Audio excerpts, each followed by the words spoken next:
Good day to you all podcast enthusiasts.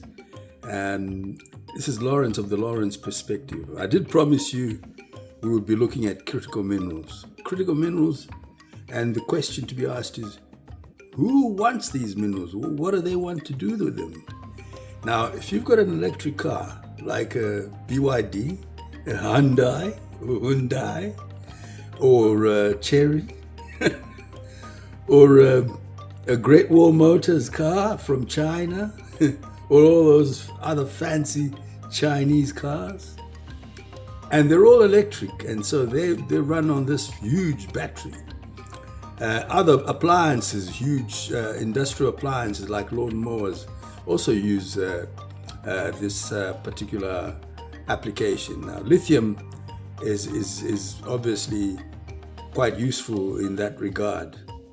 And the question that I have for you is that Zimbabwe, country like Zimbabwe and Chile, Australia, they're quite large suppliers of this lithium.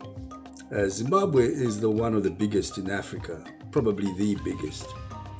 And then the question arises as to who is actually grabbing all these minerals, just getting and having a go, going foraging in the bush, trying to find the minerals, and armed with, like I said, with a lot of money and a presentation with all their findings, their prospectuses.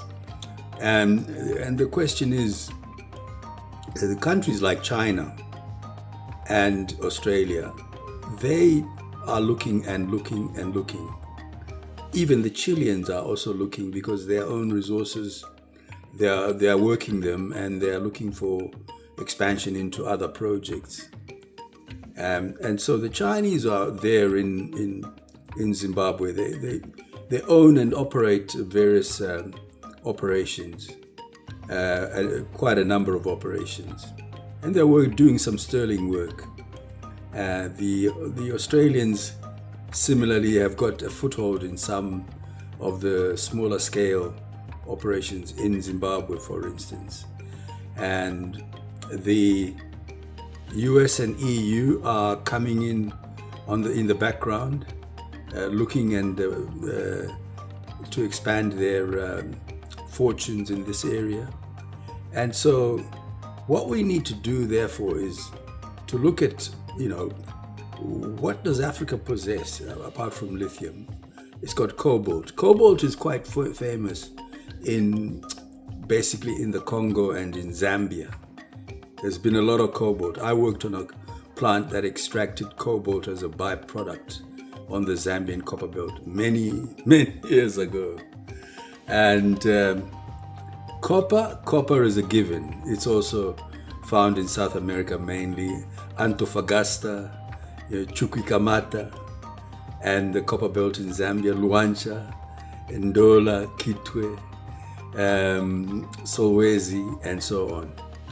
And so the expansion includes existing minerals, new minerals, as well as expanding into new resources as well.